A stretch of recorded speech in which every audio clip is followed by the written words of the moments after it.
حضرت موسیٰ علیہ السلام نے ایک مرتبہ اللہ تعالیٰ سے پوچھا، یا اللہ میری امت کا سب سے بدترین شخص کون سا ہے؟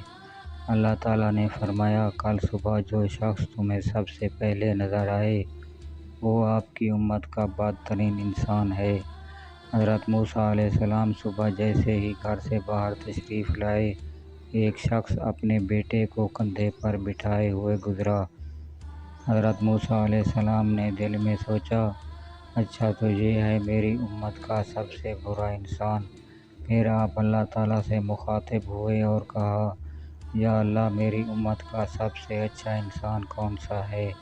اللہ تعالیٰ نے فرمایا، شام کو جو شخص سب سے پہلے آپ سے ملے وہ آپ کی امت کا سب سے بہترین انسان ہے۔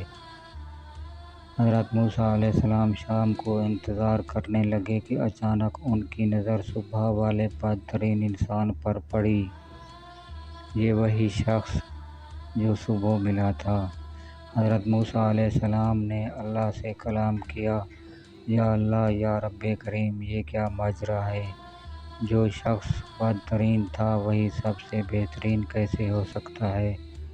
اللہ تعالیٰ نے فرمایا، صبح جب یہ شخص اپنے بیٹے کو کندھے پر بٹھائے ہو جنگل کی طرف نکلا تو اس کے بیٹے نے اس سے پوچھا، ابا کیا اس جنگل سے بڑی کوئی چیز ہے؟ اس نے کہا، ہاں بیٹا، یہ پہاڑ جنگل سے بھی بڑے ہیں۔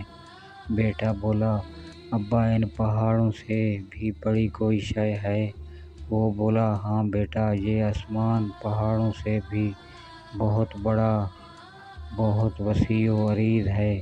بیٹے نے کہا، ابا اس آسمان سے بڑی بھی کوئی چیز ہے؟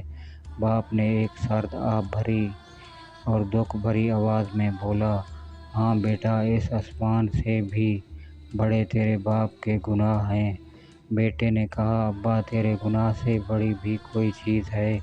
باپ کے چہرے پر ایک چمک سی آ گئی اور بولا، ہاں بیٹا، تیرے باپ کے گناہوں سے بھی بہت بڑی میرے رب کی رحمت اور اس کی مغفرت ہے۔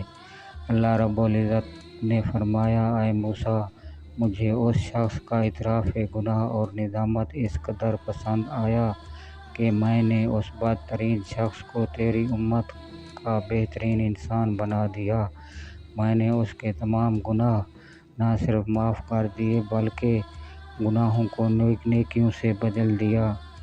اپنے رب کے سامنے رونا اور اعتراف گناہ کرنا اور عاجزی سے اس کے سامنے خود کو جھکا دینا بہت بڑا عمل ہے۔